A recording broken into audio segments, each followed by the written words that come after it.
Imagine waking up one morning to headlines that every American fears. Banks are closing. People rush through the streets, desperate to withdraw their savings. Businesses can't pay employees. The stock market is collapsing, and every passing hour pushes the United States closer to financial disaster. Now here's the unbelievable part. The White House has no solution. Congress doesn't know what to do. And there is no Federal Reserve to rescue the economy. Instead, the entire nation turns to one private citizen. Not a president. Not a general. A banker. His name was J.P. Morgan.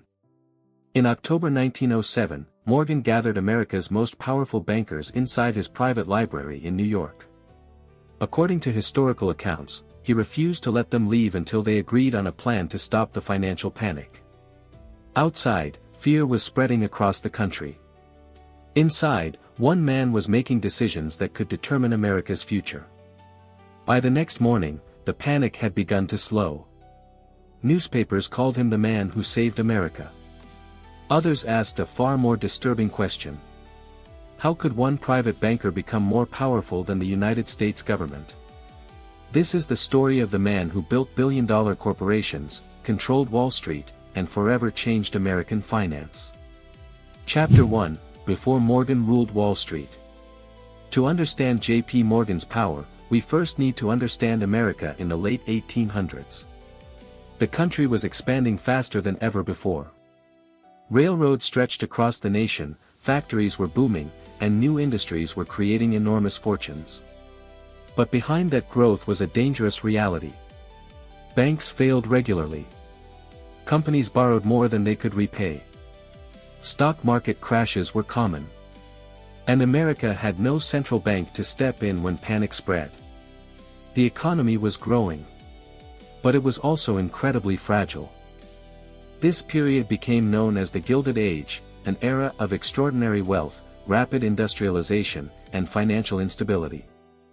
Into this world stepped John Pierpont Morgan. Born in 1837 to a respected banking family, Morgan received an education in both America and Europe. More importantly, he learned how financial systems worked during times of crisis. As he entered the banking business, he quickly earned something that couldn't be bought. Trust. Investors trusted his judgment. Business owners wanted his backing. Banks sought his advice. Unlike many financiers of his time, Morgan wasn't interested in quick profits. He believed stable businesses created lasting wealth. That philosophy would soon transform entire industries. Starting with the one industry America couldn't survive without: the railroads. Chapter 2: The Railroad Kingmaker. By the 1870s, railroads had become the backbone of the American economy. They carried food, raw materials, and manufactured goods across the country. Without railroads, America simply couldn't grow. But the industry was falling apart. Railroad companies fought ruthless price wars, borrowed more money than they could repay, and expanded far too quickly. One by one, they began collapsing, taking investors' money with them. While most bankers saw disaster, J.P. Morgan saw opportunity. Instead of letting these companies fail, he stepped in and reorganized them. He replaced poor management, restructured their finances, and pushed rival companies to cooperate instead of destroying each other. Wall Street gave his strategy a name: Morganization. Morgan believed stability created profits. A strong company was worth far more than dozens of weak competitors fighting for survival. His strategy worked. Within a few years, Morgan had become the most influential figure in the railroad industry. And with every successful rescue, one thing became clear. If J.P. Morgan backed a company, investors trusted it. That trust would soon lead to the biggest business deal the world had ever seen. Chapter 3: The Billion-Dollar Corporation. At the start of the 20th century, steel was the foundation of modern America. Railroads, bridges, factories, and skyscrapers all depended on it. And no one dominated the industry more than Andrew Carnegie. But Morgan wasn't interested in competing with Carnegie. He wanted to build something even bigger. In 1901, he offered to buy Carnegie Steel. Legend says Carnegie wrote his price on a piece of paper. Nearly $480 million. Morgan accepted. It became one of the largest business deals in history. He merged Carnegie Steel with several other companies, creating United States Steel, the world's first billion-dollar corporation. The deal changed American business forever.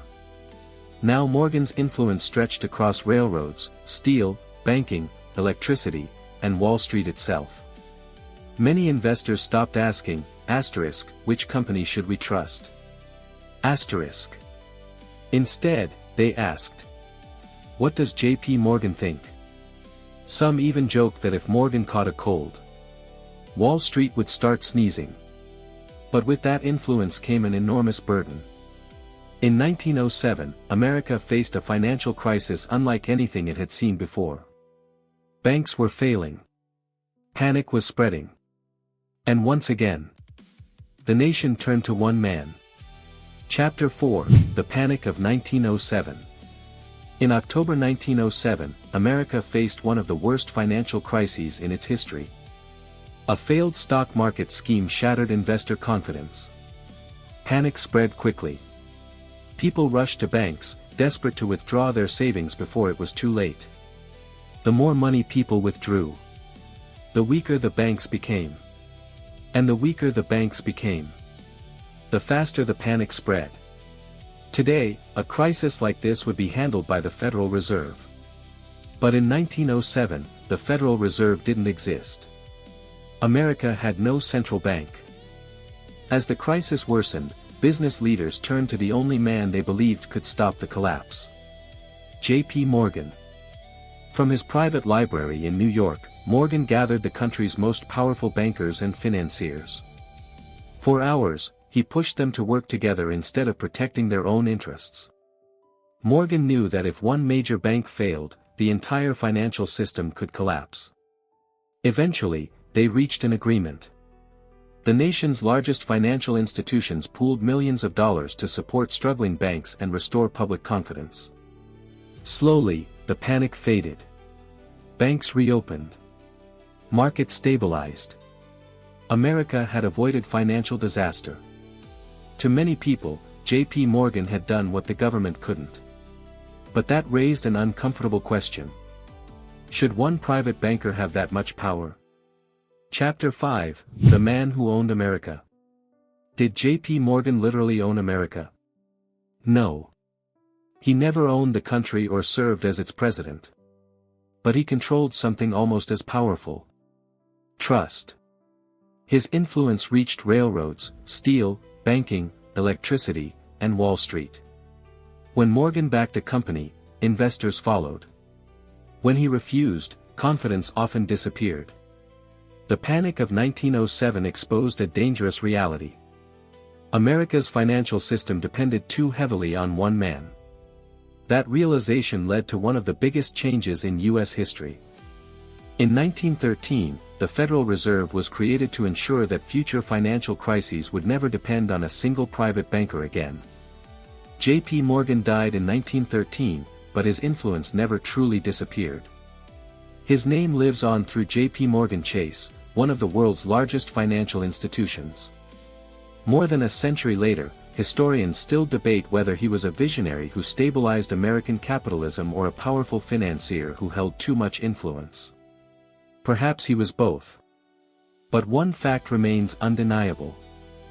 There was a moment in history when the fate of the American economy rested not in the White House, but in the hands of one banker. And that's why J.P. Morgan became known as the man who owned America. If you enjoyed this documentary, subscribe Money Move for more stories about the people who shaped the modern financial world.